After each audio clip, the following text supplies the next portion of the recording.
శ్రీ సచిదానంద సద్గురు సాయినాథ్ మహారాజ్ की జై. దైవంతో సహజీవనం. స్వామి శివానంద స్వామి వ్యక్తిత్వ వీక్షణాలు. శివానంద స్వామి ఒక అసాధారణమైన బోధకుడు మరియు దైవ సమ్మతి అధికారం కల గురువు. ఆయన బోధనలకు ఆయన జీవితమే ఒక వ్యాఖ్యానం. ఆయన ఎన్నడూ బహిరంగ వేదికపై నిల్చోలేదు లేదా ఎక్కువ మంది శ్రోతలను ఉద్దేశించి ఉపన్యసించలేదు. కానీ ఆయన తన ఆధ్యాత్మిక సంపదను ఉదారంగా దైవాన్వేషకుల ఎదుట ఉంచారు. తన వ్యక్తిగత అనుభవం ద్వారా వారి ఆధ్యాత్మిక సమస్యలను పరిష్కరించి మతం, వేదాంతాల గురించి వారికి గల సందేహాలకు సమాధానమిచ్చారు.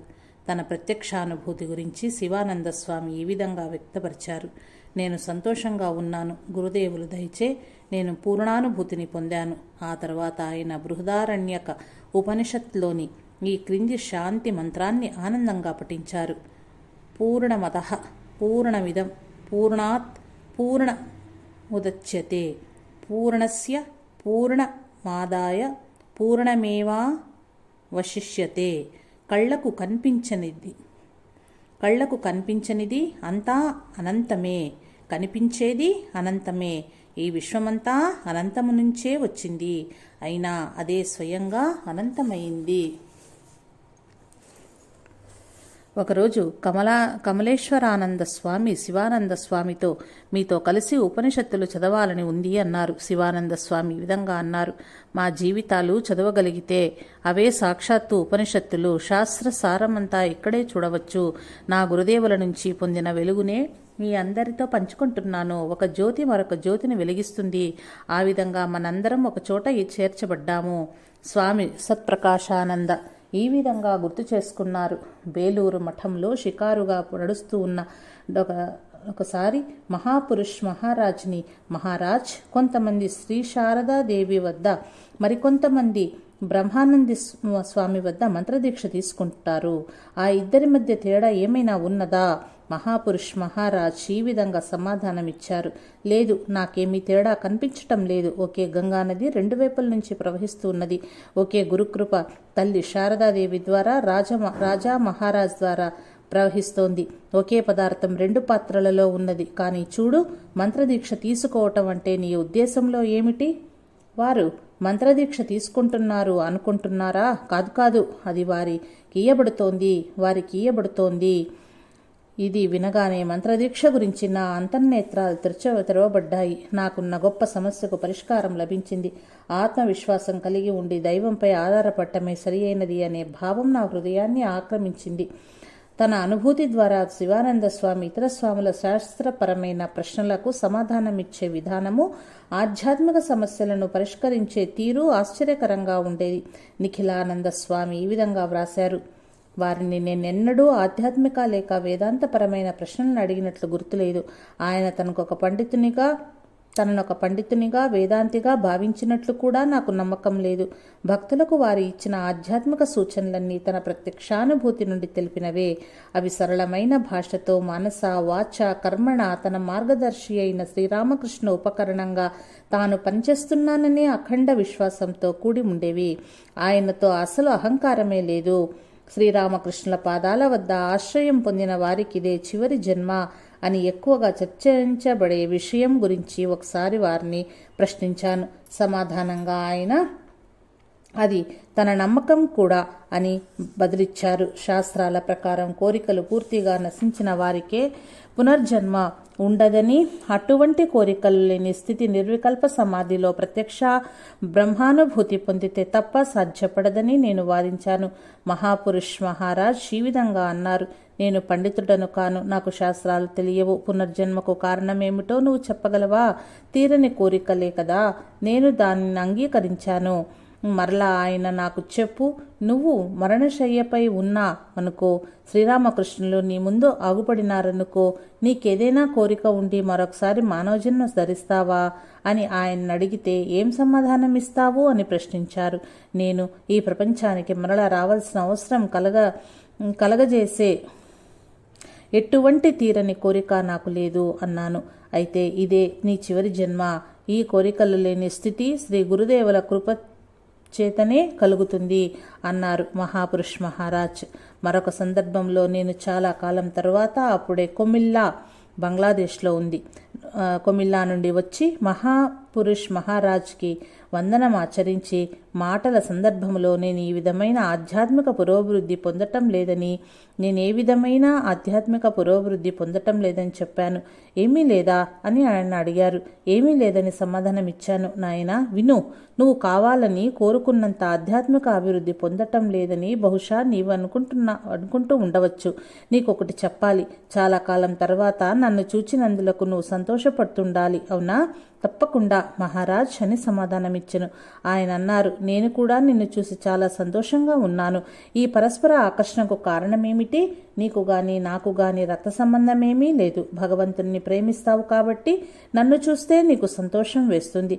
నేను కూడా భగవత్ ప్రేమికుడను కాబట్టే సంతోషిస్తాను. భగవంతునిపై గల ఈ ప్రేమయే మనం ఇరువురిని బంధిస్తున్నది. మనం ఇరువురము ఒకరినొకరు చూసి సంతోషపడటానికి కారణం మనకు గల ఈ భగవత్ ప్రేమయే. నువ్వు దూరంగా ఉన్నప్పుడు నేను నిన్ను పోగొట్టుకున్నాను. నువ్వు కూడా అదే విధంగా అనుకుని ఉంటావు. ఈ భగవత్ ప్రేమ ఆధ్యాత్మిక పురోగతికి ఖచ్చితమైన సంకేతము. ప్రతి మహాత్మునికి గత చరిత్ర ఉంటుంది. అలాగే ప్రతి పాపికి భవిష్యత్తు ఉంది అని ఆంగ్లంలో సామెత ఉంది. బిడ్డ శరీరం మలినంగా ఉంటే తల్లి ఆ బిడ్డను పారేస్తుందా? ఆ బిడ్డను శుభ్రపరిచి మరలా తన ఒడిలోకి తీసుకుంటుంది. అదేవిధంగా జ్ఞాని అయిన గురువు అపవిత్రులైన జీవుల మనస్సులను పరిశుద్ధం చేస్తారు. అపూర్వానంద స్వామి ఈ విధంగా వ్రాశారు. ఒకరోజు ఉదయం శివానంద స్వామి కొద్దిసేపు పడుకుని ఆ తర్వాత లేచి మంచం మీద కూర్చున్నారు. ఆయన గంభీరంగాను అంతరావలోకనా చిత్తులై ఉన్నారు. కానీ హఠాత్తుగా తన దగ్గరగా నిలబడ్డ సేవకునితో ఈ విధంగా అన్నారు, నువ్వు పోయి ఎవరైనా మంత్రదీక్ష కావాలనే వారున్నారేమో చూసిరా. ఆ సేవకుడు అటు ఇటు చూసి క్రిందకు వెళ్లి చూడగా మంత్రదీక్ష కావాలని వచ్చిన ఒక స్త్రీ కనిపించింది. విచారించగా ఆమె తనను గురించి చెప్పిన వివరాలను విని ఆయన ఉలికిపడ్డాడు. యవ్వనంలో ఉన్న ఆమె ఒక గ్రామం నుంచి వచ్చింది. తన పాపభూయిష్ట జీవితగాథ తెలియజేసి తాను బ్రాహ్మణ కుటుంబంలో జన్మించిన దుష్ట సాంగత్యంలో తప్పదో పట్టారని చెప్పింది. విషాభరితమైన స్వరంతో ఆమె నేనొక్కసారి వారిని చూడవచ్చా అని అడిగింది. ఆదుర్దాతో ఆ సేవకుడు స్వామి వద్దకు రాగానే స్వామి చాలా ఆతురతగా చెప్పు, ఎవరైనా అక్కడ ఉన్నారా అని అడిగారు. అయిష్టంగా సేవకుడు ఈ విధంగా సమాధానమిచ్చాడు, మహారాజ్, ఒక స్త్రీ మంత్రదీక్ష కావాలనుకుంటుంది. కానీ ఆ సేవకుడు తాను చెప్పదలుచుకున్నది ముగించే లోపల మహాపురుష్ మహారాజ్ ఈ విధంగా వ్యాఖ్యానించారు, అదేముంది, గంగానదిలో స్నానం చేసి దేవాలయం సందర్శించి నా దగ్గరకు రమ్మని చెప్పు. శ్రీరామకృష్ణులే పతితులను రక్షిస్తారు. వారి ఉద్ధరణకే ఆయన అవతరించారు. వారి ఉద్ధరణకు ఆయన రానట్లయితే వారి గతి ఏమవుతుంది? పతితోద్ధారకుడని అప్పుడు ఆయనను పిలవలేం కదా. తన ఆశీస్సులు ఆమెకు ఇవ్వటానికి స్వామి సిద్ధంగా ఉన్నారు. ఆ తర్వాత స్నానం చేసి మంత్రదీక్ష కొరకు ఆమె రాగానే ఆమె గురించి అంతా తెలిసి ఉన్న వారి వలె భయపడవలసినది ఏముందమ్మా, మా గురుదేవులు రక్షకులు అయిన శ్రీరామకృష్ణుడు శరణాగతి పొందుతున్నావు కనుక నువ్వు తప్పక ఆశీర్వదించబడతావు. ఈ విధంగా చెప్పు. ఈ జన్మలోనో పూర్వజన్మలోనో నేను చేసిన పాపాలను ఇచ్చట గురుదేవులకు సమర్పిస్తున్నాను. ఇకపై ఏ పాపమూ చెయ్యను. మంత్రదీక్షణ అనంతరము ఆమె పూర్తిగా కొత్త వ్యక్తిలాగా అనిపించింది. ఆ రోజున కొద్దిసేపటి తర్వాత స్వామి ఈ విధంగా వ్యాఖ్యానించారు, ఈ శరీరంలో ఎంత అనారోగ్యం, ఇంత బాధ ఎందుకున్నాయో తెలుసా? ఇతరుల పాపాలు ఈ శరీరంలో పనిచేస్తున్నాయి. లేనట్లయితే ఈ శరీరం ఎందుకింత బాధపడుతుంది? తన జీవిత చరమాంకంలో శివానంద స్వామి అనారోగ్యం వలన, వృద్ధాప్యం వలన ఎక్కువ ప్రయాణాలు చేయలేకపోయారు. అయినా ఆయన ఆశీస్సుల కోసం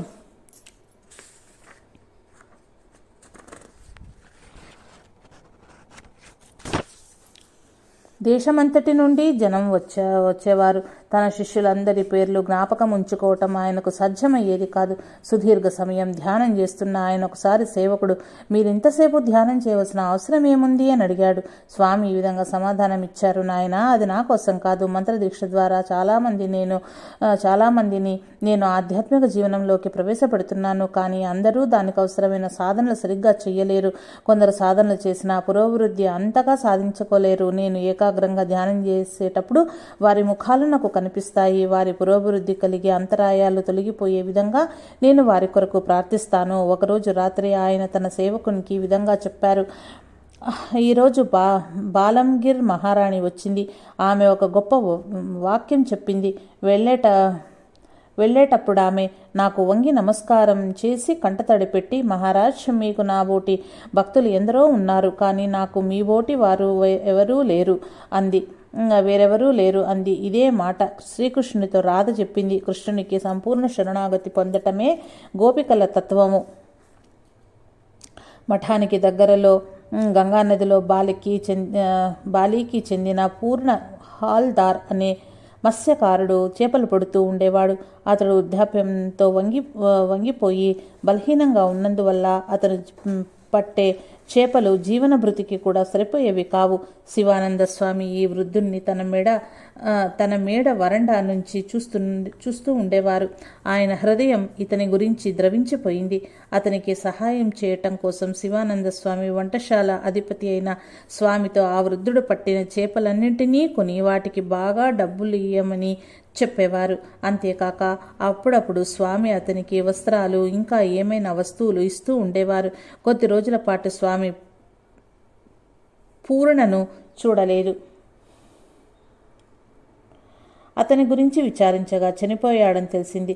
దేహం వదిలిన తర్వాత అంత్యక్రియల నిమిత్తం వెంటనే స్వామి తగినంత పైకము, వస్త్రాలు ఒక స్వామి ద్వారా అతని భార్యకు పంపారు. ఆ తర్వాత కూడా క్రమం తప్పకుండా పూర్ణుని భార్యకు పైకం పంపేవారు. ఒకరోజు మధ్యాహ్నం భోజనం తర్వాత శివానంద స్వామి ఒక చెప్పులు కుట్టే అతను మఠ ప్రాంగణంలో మామిడి చెట్టు క్రింద కూర్చుని చెప్పులు కుట్టడం చూశారు. ఆయన తన సేవకునితో ఈ విధంగా చెప్పారు. ఓహ్, మనమంతా భోజనం చేశాం, కానీ ఇతనేమో ఖాళీ కడుపుతో కష్టపడి పనిచేస్తున్నాడు. వెంటనే వెళ్లి ప్రసాదంగా నివేదించిన పళ్ళు, తీపి పదార్థాలు అతనికి ఇవ్వు. వారి ఆదేశానుసారం సేవకుడు అవన్నీ ఇచ్చాడు. తిరిగి వచ్చాక చూస్తే శివానంద స్వామి చేతిలో ₹1/2 నాణ్యంతో తన గది కిటికీ వద్ద నించుని ఆ చెప్పులు కుట్టేవాని వైపుకే శ్రద్ధగా చూస్తున్నారు. అతను తినటం చూసి శివానంద స్వామి ఈ విధంగా వ్యాఖ్యానించారు. ఓహ్, గమనించావా? అతను ఎంతో ఆకలితో ఉండి ఉండాలి. అందుకనే నువ్వు ఇచ్చిన వెంటనే తినటం ప్రారంభించాడు. ఇక్కడ నిలబడి చూడు, నేనొక చిన్న చమత్కృతి చెయ్యబోతున్నాను. ఈ మాటలు అంటూ ఆయన తన చేతిలోని నాణ్యం సరిగ్గా అతని ముందర పడేటట్లు జారవిడిచారు. కృతజ్ఞతతో, ఆనందంతో ఉప్పొంగిపోయి అతను 2 చేతులెత్తి నమస్కారం చేసి ఆ నాణ్యం జేబులో వేసుకున్నాడు. ఆ తర్వాత ఒక స్వామి ఆ చెప్పులు కుట్టుకొని వానితో బేరమాటం చూసి శివానంద స్వామి, ఓహ్, అతను పేదవాడు, అతనితో బేరాలెందుకు అని మందలించారు. బేలూరు మఠ అతిథి గృహంలో ఉంటున్న వివేకానంద స్వామి వారి అమెరికన్ శిష్యురాలు జోస్ఫిన్ మేక్లాయిడ్ గదిలో ఒక రాత్రి ఒక దొంగ ప్రవేశించాడు. ఆ దొంగ ఆమె ఆ లాకెట్లో గల వివేకానంద స్వామి వెంట్రుకలు ఉన్న చిన్న భరిణ తీసుకోగానే జో లేచి పెద్దగా అరిచింది. స్వామి పుణ్యానంద, ఇతరులు కింది అంతస్తులో ఉంటున్నారు. వారు హడావుడిగా పరిగెత్తుకుంటూ వచ్చి మెట్లపైన దొంగను పట్టుకున్నారు. పుణ్యానంద స్వామి అతన్ని చితకబాది తాడుతో కట్టివేసి మఠభవనంలోనికి వరండా వద్దకు తీసుకెళ్లారు. ఆ రోజులలో శివానంద స్వామి రోజు ఉదయం మఠ ఆవరణమంతా తిరుగుతూ ప్రతి ఒక్క విషయము, ముఖ్యంగా పశువుల శాలను పరిశీలించి తనిఖీ చేసేవారు. ఆ రోజు ఉదయం తాము వెళ్లే త్రోవలో ఆ దొంగను చూసి చమత్కారంగా ఈ విధంగా అన్నారు. చూడు, దొంగతనం చేయటానికి ఇక్కడికి ఎవరైనా వస్తారా? ఇక్కడున్న బాలురంతా వరుస క్రమంలో నిన్ను కొట్టడం ప్రారంభిస్తే నువ్వు వెంటనే మరణిస్తావు.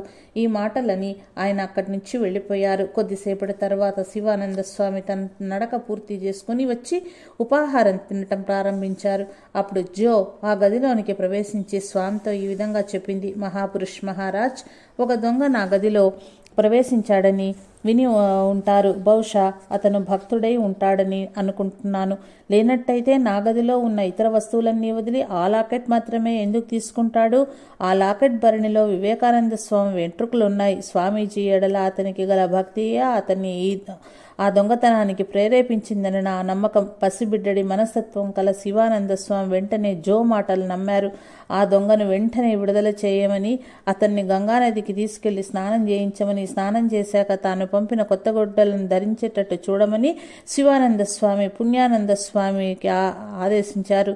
శివానంద స్వామి ఆదేశాల అమలు జరిపిన పిదప ఆ దొంగ ఆయనకు ప్రణామం చేయటానికి వెళ్ళాడు. అతన్ని స్వామి ప్రేమపూర్వకంగా అడిగారు, ఏమోయ్ సన్యాసి అవుతావా? ఆ దొంగ ఏమి సమాధానం చెప్పాడో తెలియదు. కానీ అతని మనసులో ఈ స్మృతులు జీవితాంతం తప్పక ఉండిపోయి ఉంటాయి. బ్రహ్మజ్ఞాని ఈ ప్రపంచంలో ఒక్కొక్కసారి పసిబిడ్డ వలె, ఒక్కొక్కసారి పిచ్చివాని వలె, ఒక్కొక్కసారి మేధావి వలె, మరికొన్నిసార్లు మూర్ఖుని వలె ప్రవర్తిస్తుంటాడని శాస్త్రంలో పేర్కొనబడి ఉంది.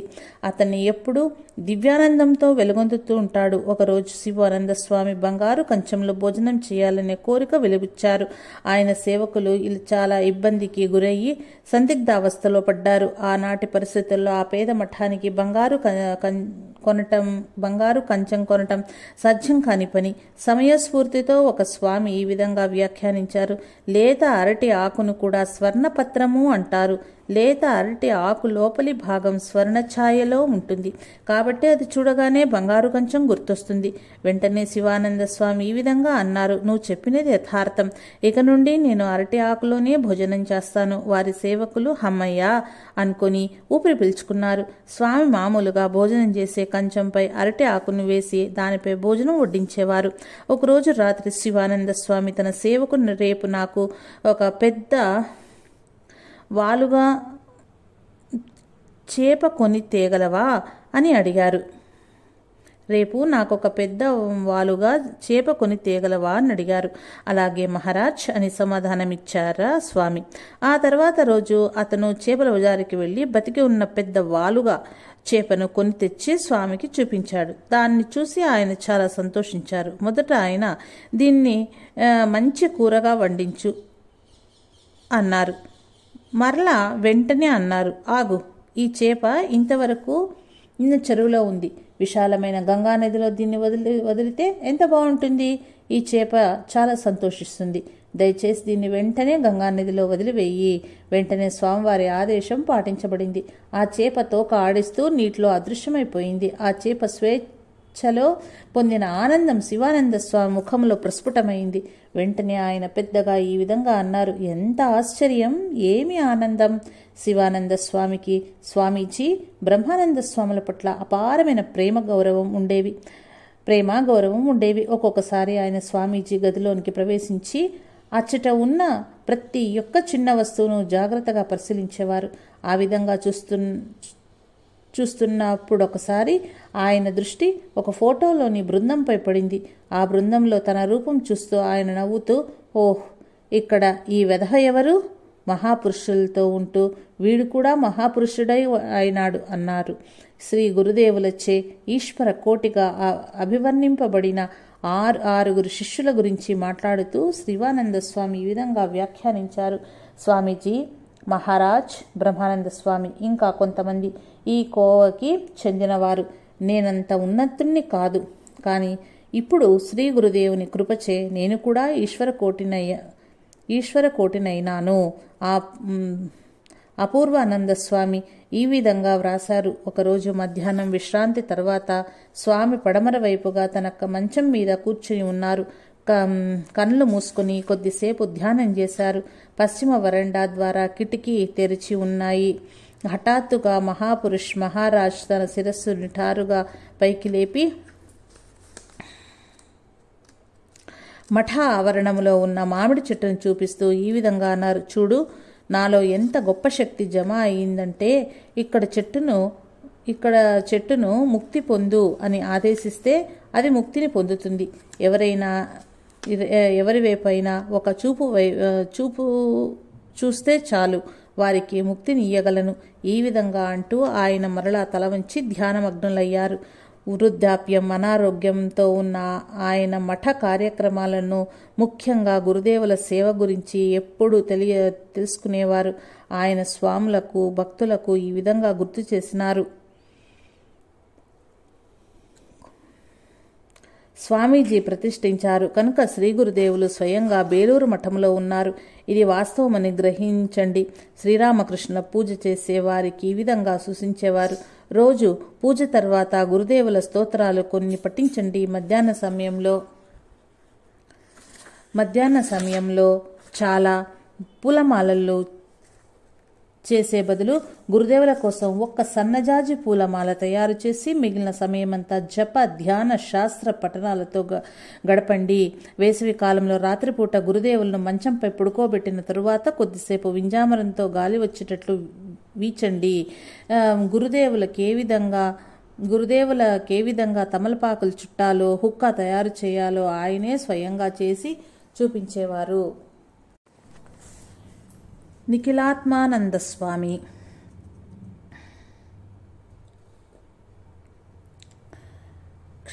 జ్ఞానానంద స్వామి ఈ విధంగా గుర్తు చేసుకున్నారు.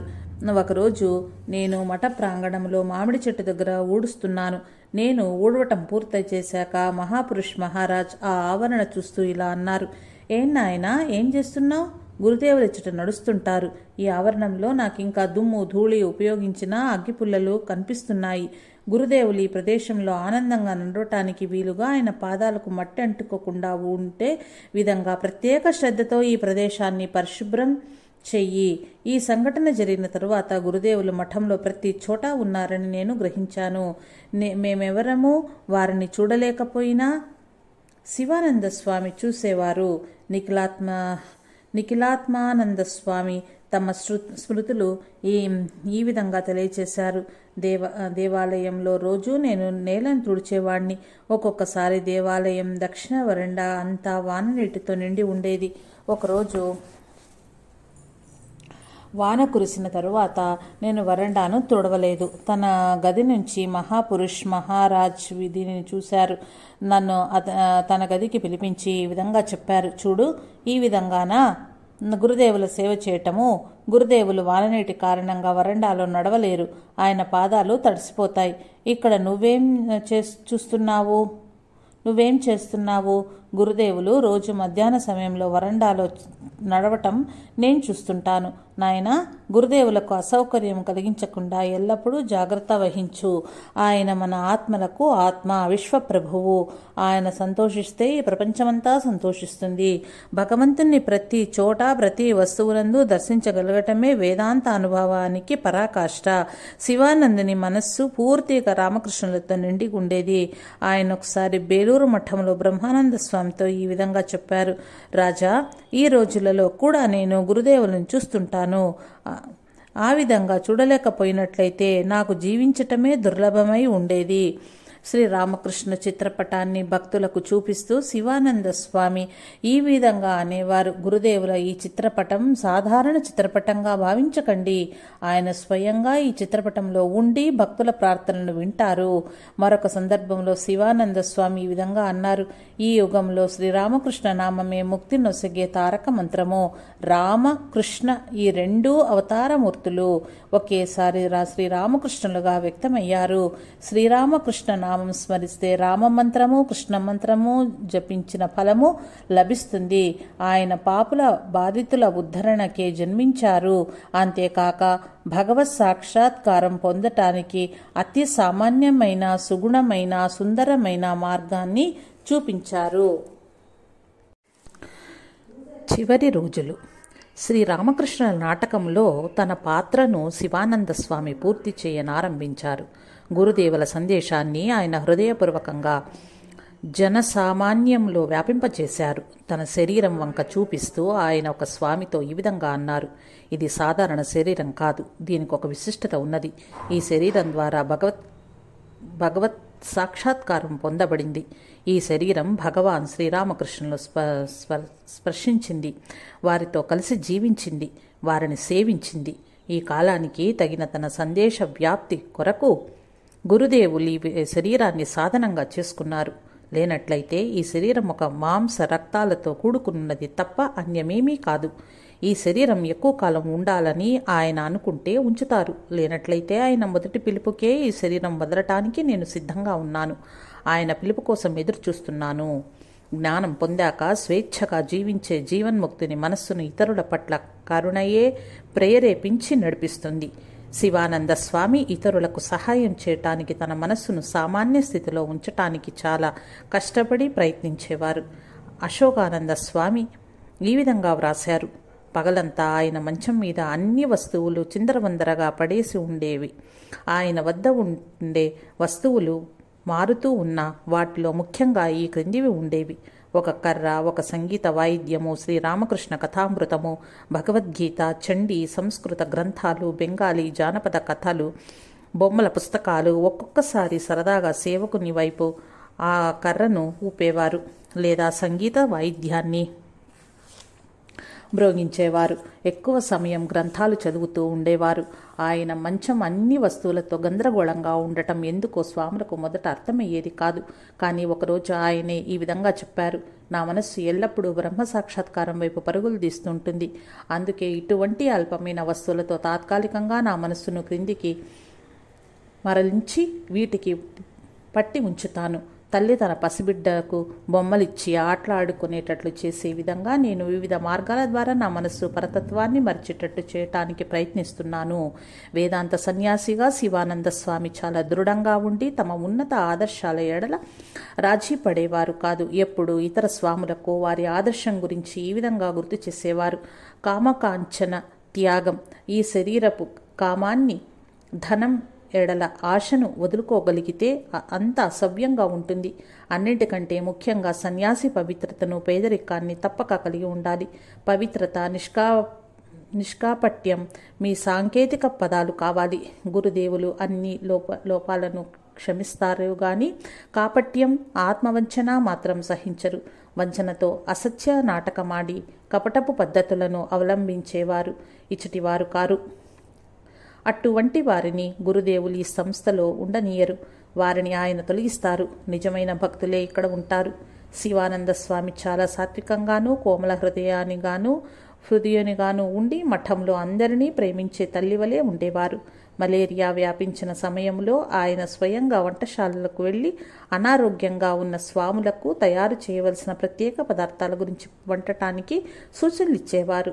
ఒక స్వామి ఈ విధంగా గుర్తు చేసుకున్నారు: ఒక పాశ్చాత్య వనిత బేలూరు అతిథి గృహంలో ఉండేది. ఆమె అనారోగ్యంగా ఉంది. నేను శారదామాత ఆలయంలో కూర్చుని ఉన్నాను. మహాపురుష్ మహారాజ్ చేతిలో ఒక బత్తాయి పండు పుచ్చుకొని ఆమెకివ్వటానికి మఠ భవనం నుండి అతిథి గృహం వైపుకు వెళ్తుండటం చూశాను. ఆయన వదనం ప్రశాంతంగా ఉన్నది.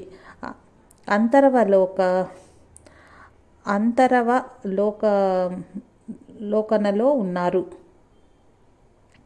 అదొక మరుపురాని దృశ్యం.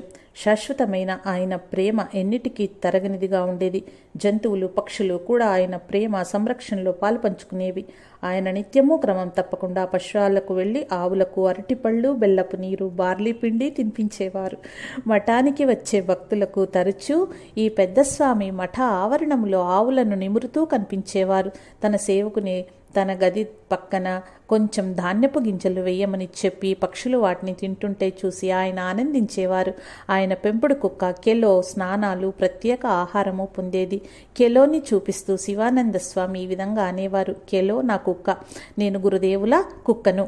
ఒకరోజు రాత్రి స్వామి తన గదిలో ధ్యానిస్తూ ఉండగా మ్యావ్ మ్యావ్ అంటూ ఒక పిల్లి ఆయన గదిలో ప్రవేశించింది. శివానంద స్వామి వంగి 2 చేతులతో ఆ పిల్లికి నమస్కరించి ఆ తర్వాత తన సేవకునికి ఈ విధంగా చెప్పారు: నేను చూసే ప్రతి విషయంలోనూ దివ్య చైతన్యమే వెళ్లి విరిసినట్లు కనిపించేటటువంటి స్థితిలో గురుదేవులను ఉంచారు. చైతన్య సృహను, క్రీడను ఈ గోడయందు, ద్వారమెందు, మంచంలోనూ, ఆఖరికి ఈ పిల్లిలో కూడా చూస్తున్నాను.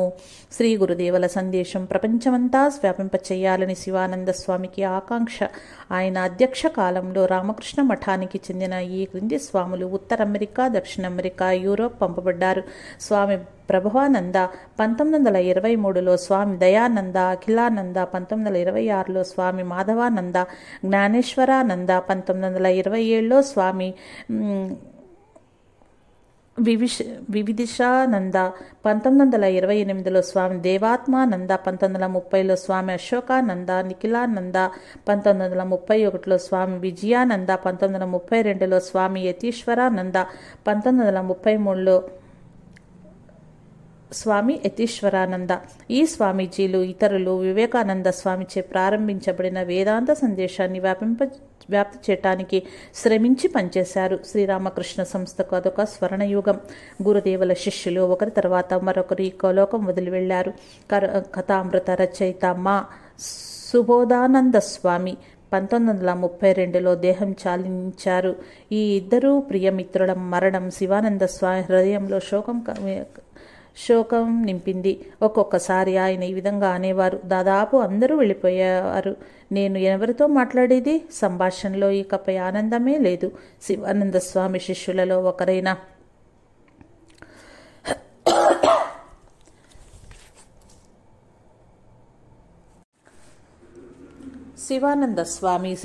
ఒకరైన ధనగోపాల్ ముఖర్జీ చాలా సంవత్సరాలు విదేశాలలో ఉండి ఆయనను చూడటానికి బేలూరు మఠం వచ్చారు. బలహీనమైన ఆయన ఆరోగ్యం చూసి కంటతడి పెట్టారు. శివానంద స్వామి ఆయన్ని ఈ విధంగా ఓదార్చారు. బుద్ధుడు శరీరం నుండి అంతిమ విడుదల పరినిర్వాణం పొందే సమయాన ఆనందుడు శోక సంతప్తుడు అయినాడు.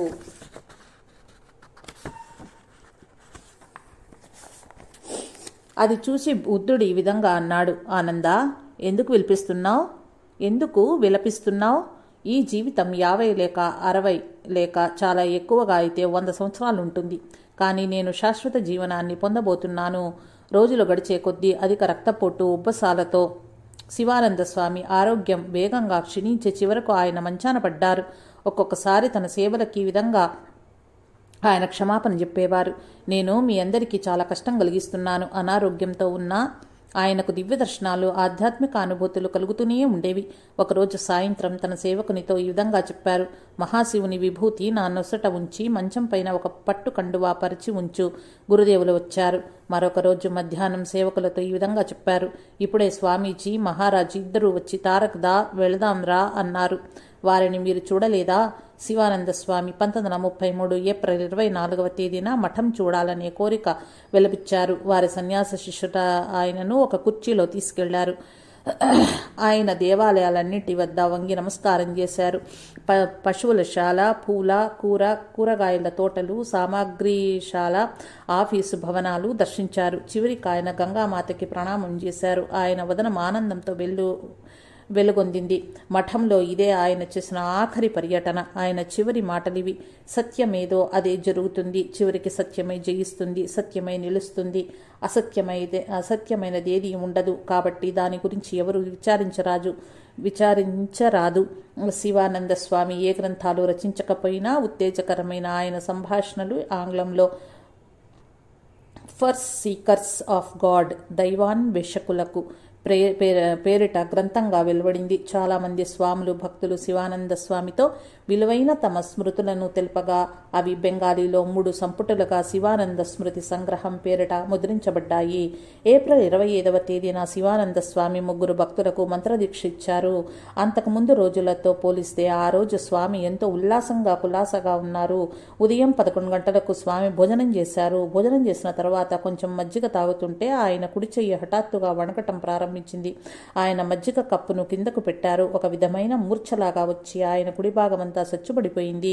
ఆయన నోటి మాట పడిపోయింది. తన సేవకులతో ఏదో చెబుతామని ప్రయత్నించారు, కానీ సాధ్యపడలేదు. వెంటనే సేవకుడు ఇతర స్వాములను పిలిచి వారి సాయంతో శివానంద స్వామిని మంచంపై పడుకోబెట్టారు. వెంటనే నిపుణులైన వైద్యుల కోసం కలకత్తాకు కబురుపెట్టారు. చాలా మంది వైద్యులు త్వరితగతిన వచ్చారు. ఉత్తమ వైద్య చికిత్సకైన ఏర్పాట్లు గావించబడ్డాయి. ప్రతిరోజు శివానంద స్వామిని చాలా మంది వైద్యులొచ్చి పరీక్షించేవారు. శివానంద స్వామి విషమ పరిస్థితి గురించిన వార్త వేగంగా వ్యాపించి భక్తులు, స్వాములు నెలల తరబడి దూర ప్రాంతాల నుంచి, దగ్గర నుంచి ఆయన ముఖమైనా చూసి వెళ్తామని వచ్చేవారు. సార్గాచి నుండి అఖండానంద స్వామి, అలహాబాద్ నుండి విజ్ఞానంద స్వామి తమ ప్రియ సోదర శిష్యుని చూడటానికి వచ్చారు. గురుదేవులు మరొక శిష్యుడు అభేదానంద స్వామి కూడా శివానంద స్వామిని చూడటానికి వచ్చారు. శివానంద స్వామి మాట్లాడలేకపోయినా ఇతరుల భావాలను అర్థం చేసుకుని తన భావాలను వ్యక్తపరచుకోగలిగారు. సందర్శకులను ఒక చిరునవ్వుతో ఆహ్వానించి అప్పుడప్పుడు తన ఎడమ చేయినెత్తి అభివాదం చేసేవారు. వారిని చూసిన వారందరికీ స్వామి దేహస్పృహ లేక ఆనందమయ స్థితిలోనే ఉన్నారని అర్థమైంది. శివానంద స్వామి ప్రశాంతత, ఆనందవదనం చూచి హైందవ శాస్త్రాల దిట్టయ్యి ప్రఖ్యాత చెందిన ప్రథమనాథ తారకభూషణ పండితుడు ఈ విధంగా వ్యాఖ్యానించారు. నేను గ్రంథాలలో జీవన్ముక్తులు, దివ్య జ్ఞానం పొందిన వారి గురించి చదివాను. ఈ రోజున ప్రత్యక్షంగా నా ఎదుట చూస్తున్నాను. స్వామి తీవ్ర సమాధి స్థితిలో ఎల్లప్పుడూ నిమగ్నమై ఉండి అప్పుడప్పుడు సాధారణ స్థితికి వస్తున్నట్లు అనిపిస్తున్నది. ఇటువంటి మహాయోగిని కలుసుకోగలడంతో నేను నిజంగా ధన్యుడనైనాను. సమాధి స్థితి గురించి నేను శాస్త్రాలలో చదివాను, దానిని గురించి ఆలోచించాను, ఎందరితోనో ఎంతో చర్చించాను. కానీ సమాధి స్థితిలో సుస్థిరుడవై ఉన్న వ్యక్తిని మాత్రం ఇంతకు మునుపెన్నడూ చూసే భాగ్యం కలగలేదు. ఈ వ్యాధి ప్రారంభమైన 9 నెలలకు శివానంద స్వామికి ఊపిరితిత్తుల్లో కఫం, నిమోనియా ఎక్కువయింది. క్రమంగా ఆయన పరిస్థితి క్షీణించింది. చాలా మంది నిపుణులైన వైద్యులు ఆ మహానుభావుని ప్రాణం నిలపటానికి చాలా కృషి చేశారు. శివానంద స్వామి ఫిబ్రవరి 15వ తేదీ జరిగిన శ్రీరామకృష్ణ జయంతి, ఆ తర్వాత ఫిబ్రవరి 18 జరిగిన బహిరంగోత్సవం చూసే వరకు జీవించి ఉన్నారు. ఆయన 1934 ఫిబ్రవరి 20వ తేదీన మంగళవారం నాడు